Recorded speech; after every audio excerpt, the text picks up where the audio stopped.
আসসালামু আলাইকুম। Financial market ইউনিভার্সিটির ধারাবাহিক বাংলা টিউটোরিয়াল পর্ব 43 এবং ফরেক্স বাংলা টিউটোরিয়াল পর্ব 42-এ আপনাদের স্বাগতম। আজকে আমি আলোচনা করব স্ক্যালপিং কি এবং আপনারা কিভাবে এবং কোন পেয়ারে এবং কোন সময়গুলোতে স্ক্যালপিং করবেন, এই বিষয়গুলো নিয়ে আমি বিস্তারিত আলোচনা করব। মনে রাখবেন, স্ক্যালপিং কাকে বলে? আমরা যে ট্রেডগুলো অল্প সময়ের মধ্যে ওপেন এবং ক্লোজ করি এবং অল্প পিপসের জন্য ওপেন এবং ক্লোজ করি, ওই সকল ট্রেডকেই মূলত স্ক্যালপিং বলে। অর্থাৎ সহজভাবে বলতে, যে স্ক্যালপিং বলতে আমরা কি বুঝি? স্ক্যালপিং হচ্ছে যখন আমরা অল্প পিপসের জন্য অল্প সময়ের মধ্যে একটি ট্রেড ওপেন এবং ক্লোজ করে ফেলি, সেটাই হচ্ছে স্ক্যালপিং। এখন অল্প সময়ের মধ্যে ট্রেডটি করতে গিয়ে আমাদের প্রফিটও হতে পারে, আবার লসও হতে পারে। তো এখন যদি আমি প্র্যাকটিক্যালি একটু দেখাইয়ে দেই যে আসলে স্ক্যালপিং আমরা কিভাবে করি। সে ধরেন এই যে গোল্ড, এই পেয়ারটিতে আমি একটা শর্ট টাইমের জন্য একটা এই মুহূর্তে বাই অথবা সেল এন্ট্রি নেব। সে ধরেন প্রথমে আমি সেল এন্ট্রি নিলাম। সেল এন্ট্রি নেওয়ার পর তো এই এন্ট্রিটা অল্প কিছুক্ষণের মধ্যে আমি ক্লোজ করে দিব। সেটা আমাদের প্রফিটে গেলেও ক্লোজ করে দিব, অথবা যদি লসে যায় তারপরেও ক্লোজ করে দিব। আবার এই পেয়ারটিতে আমি সে ধরেন একটা বাই এন্ট্রিও দিলাম। তো এখন আমি এই জায়গায় লক্ষ্য করেন, তো দেখা যাচ্ছে এই গোল্ড যে পেয়ারটিতে আমি বাই দিলাম, এই এন্ট্রিটাতে কেটে দিব। এই যে কেটে দিলাম, মানে অল্প সময়ের মধ্যে আমি একটা ট্রেড ওপেন এবং ক্লোজ করে কিছু পিপস প্রফিট অথবা লসে আমি ট্রেডটি ক্লোজ করে দিলাম। তো এইটাই হচ্ছে স্ক্যালপিং। সে ধরেন যে গোল্ড আমি মনে করেছিলাম যে আমাদের অ্যানালাইসিস বলতেছিল যে এইখান থেকে সে নামতে পারে, এই জন্য আমরা এখানে একটা সেল নিলাম। এখন দেখতেছি অ্যাগেনস্টে চলে যাচ্ছে, তো আমরা এইটা কি করব? কেটে দিব।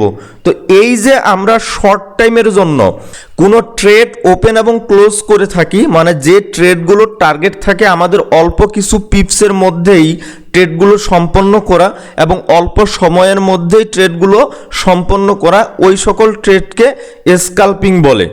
তো এইখানে মনে রাখবেন, স্ক্যালপিং আপনি 1 পিপসের জন্যও করতে পারেন, আবার হইতেছে 10 পিপসের জন্যও করতে পারেন।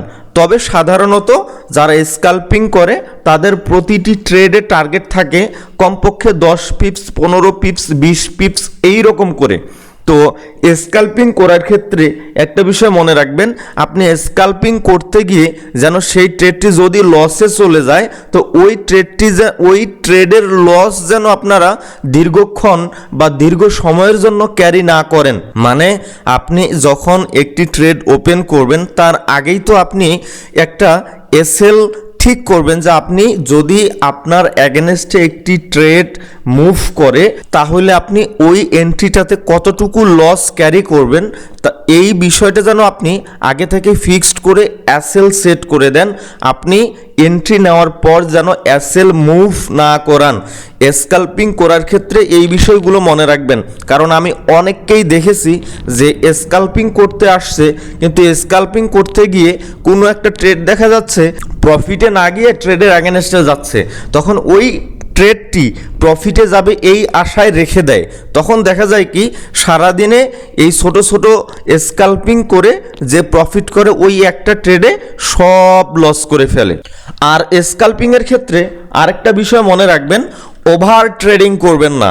আমাদের এই যারা ট্রেডার বা যারা স্ক্যালপিং করে দেখা যায় যে একটা ট্রেড প্রফিট করলে আরেকটা ট্রেড করতেই থাকি, মানে একটার পর একটা ট্রেড করতেই থাকি। না, আপনি যদি একজন আদর্শবান স্ক্যালপার হয়ে থাকেন তাহলে আপনার একটা নির্দিষ্ট শিডিউল থাকা উচিত যে আপনি দিনের কোন সময়টাতে ট্রেড করবেন, কোন পেয়ারগুলোতে ট্রেড করবেন এবং দিনের সর্বোচ্চ কয়টি এন্ট্রি নেবেন।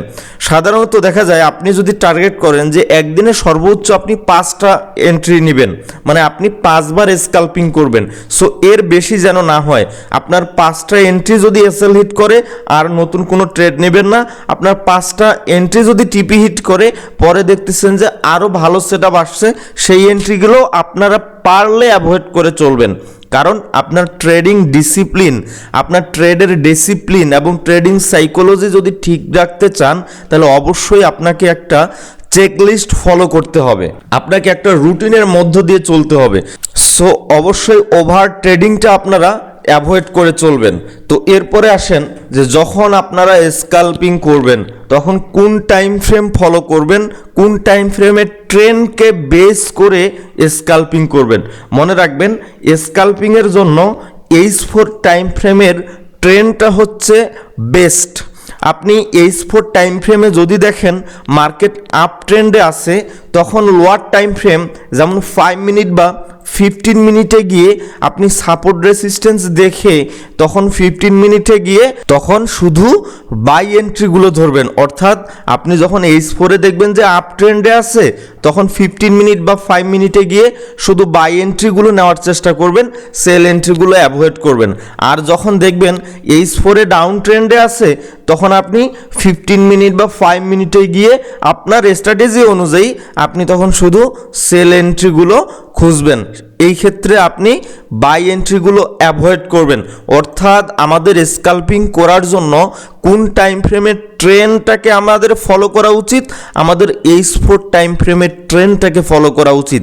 এর সাথে আপনি ডেইলি টাইম ফ্রেমের ট্রেন অথবা ডেইলি ক্যান্ডেলস্টিক এইগুলো আপনার পক্ষে আছে কিনা এইটা দেখে নিতে পারেন। তবে উইকলি এবং মান্থলি এই টাইম ফ্রেম দুটি আমাদের স্ক্যাল্পিংয়ের ক্ষেত্রে না দেখলেও চলবে। তবে অবশ্যই H4 1 আওয়ার কোন দিকে আছে, H4 1 আওয়ারের অ্যানালাইসিস কি বলতেছে, এই অ্যানালাইসিস করে আপনারা 15 মিনিট এবং 5 মিনিট এই টাইম ফ্রেমগুলোতে গিয়ে স্ক্যাল্পিং করতে পারেন। তো যখন দেখবেন H4 এবং 1 আওয়ারের ট্রেন্ড যেই দিকে আছে আপনারা 5 মিনিট অথবা 15 মিনিটে আসে ওই দিকে ট্রেড করার চেষ্টা করবেন। H4 এবং 1 আওয়ারের ট্রেন্ডের অ্যাগেনস্টে কখনো স্ক্যাল্পিং করবেন না এবং H4 এর সাপোর্ট রেসিস্ট্যান্সকে যথেষ্ট পরিমাণে রেসপেক্ট করবেন, যেন এমনটা না হয় H4 এর সাপোর্ট লেভেলে আছে আপনি 15 মিনিটে গিয়ে আরও নতুন করে সেল নিচ্ছেন, এই কাজটা করা যাবে না। আবার দেখা যাচ্ছে H4 এ কোনো একটা রেসিস্ট্যান্স লেভেলে আছে আপনি 15 মিনিট বা 5 মিনিটে গিয়ে তখনও ওই পেয়ারটিতে আপনি বাই দিচ্ছেন, এই কাজটি করা যাবে না। তো আশা করি আমি আপনাদের বুঝাইতে পারছি যে আপনারা স্ক্যাল্পিং করার ক্ষেত্রে কোন টাইম ফ্রেমের ট্রেন্ডকে আপনি বেস করে কোন টাইম ফ্রেমে গিয়ে স্ক্যাল্পিং করবেন এটা বুঝতে পারছেন। আর এখানে আরেকটা বিষয় মনে রাখবেন, আপনি যে অ্যাকাউন্টটিতে স্ক্যাল্পিং করবেন এটা যেন আলাদা একটা সেপারেট অ্যাকাউন্ট হয়। অর্থাৎ আপনি একই অ্যাকাউন্টে স্ক্যাল্পিং আবার একই অ্যাকাউন্টে লং টার্ম ট্রেড করবেন না। আপনি যে অ্যাকাউন্টটাতে লং টার্ম ট্রেড করেন ওইটা আলাদা একটা ট্রেডিং অ্যাকাউন্ট ওপেন করবেন, আর শুধু স্ক্যাল্পিং করার জন্য আলাদা আরেকটি ট্রেডিং অ্যাকাউন্ট ওপেন করবেন। আর অবশ্যই মনে রাখবেন যখন স্ক্যাল্পিং করবেন তখন যেন আপনার এই স্ক্যাল্পিং করার ক্ষেত্রে যে মানি ম্যানেজমেন্ট ফলো করতেছেন আপনার লং টাইম ট্রেডিং করার ক্ষেত্রে যেন সেই মানি ম্যানেজমেন্ট ফলো না করেন। কারণ স্ক্যাল্পিংয়ের ক্ষেত্রে সাধারণত দেখা যায় আমাদের লট সাইজ একটু বেশি থাকে, কারণ যেহেতু আমাদের টার্গেট থাকে মাত্র কয়েক পিপস। সো এই অল্প কয়েক পিপসের মধ্যেই মোটামুটি কয়েক ডলার যেন আর্ন করতে পারি, এই জন্য সাধারণত স্ক্যাল্পিংয়ের ক্ষেত্রে আমাদের মানি ম্যানেজমেন্টে অনেকটা টাইট মানি ম্যানেজমেন্ট ফলো করা হয়। আর আপনারা কোন কোন পেয়ারগুলোতে ট্রেড করবেন মনে রাখবেন, যে সকল পেয়ারের স্প্রেড কম থাকে এবং ভোলাটাইল বেশি থাকে ওই সকল পেয়ারে আমাদের স্ক্যাল্পিং করা উচিত। তো সাধারণত আমাদের যে মেজর পেয়ারগুলো আছে, ইউএসডির যে মেজর পেয়ারগুলো আছে এই পেয়ারগুলোতে আমাদের স্ক্যাল্পিং করা উচিত। এখন আপনি কোন সময়টাতে স্ক্যাল্পিং করবেন? আপনি কি সারাটা দিন স্ক্যাল্পিং করবেন? না, আমার মতে স্ক্যাল্পিং করার জন্য উপযুক্ত সময় হচ্ছে দুপুর 12টা থেকে রাত 8টা পর্যন্ত, বাংলাদেশ সময় দুপুর 12টা থেকে রাত 8টা পর্যন্ত। এই সময়ের মধ্যে আপনারা স্ক্যাল্পিংয়ের জন্য পিসির সামনে বসতে পারেন। আর যদি এর আগেই অর্থাৎ সকাল 8টা বা 10টার দিকেই যদি আপনি স্ক্যাল্পিং করতে চান, তাহলে এশিয়ান সেশনে যেমন অড এনজেড এই পেয়ারগুলোতে আপনি ট্রেড করবেন। যেমন এই সেশনটাতে আপনি যদি সকাল সকাল স্ক্যাল্পিং করতে চান, তাহলে odd USD, NZ USD, USD JPY এই পেয়ারগুলো সকালবেলা স্ক্যাল্পিং করার জন্য অন্যান্য পেয়ারগুলোর থেকে উত্তম পেয়ার। তবে চেষ্টা করবেন মেজর পেয়ারের বাইরে গিয়ে স্ক্যাল্পিং না করার। তাহলে আমি আশা করি আপনাদের বুঝাইতে পারছি যে স্ক্যাল্পিং কি এবং কোন টাইম ফ্রেমের ট্রেন্ডকে বেস করে কোন টাইম ফ্রেমে গিয়ে কোন সময় আপনারা ট্রেড করবেন। আশা করি আপনারা বুঝতে পারছেন। এরপরেও যদি না বুঝে থাকেন তাহলে অবশ্যই কমেন্টস করবেন, অথবা আমাদের সাথে সরাসরি যোগাযোগ করতে চাইলে স্ক্রিনে দেওয়া কিংবা এই ভিডিও টিউটোরিয়ালটির ডেসক্রিপশনে দেওয়া ইমেল অ্যাড্রেস অথবা ফেসবুক পেজ কিংবা টেলিগ্রাম চ্যানেলে যুক্ত হয়ে আমাদের সাথে সরাসরি যোগাযোগ করতে পারেন।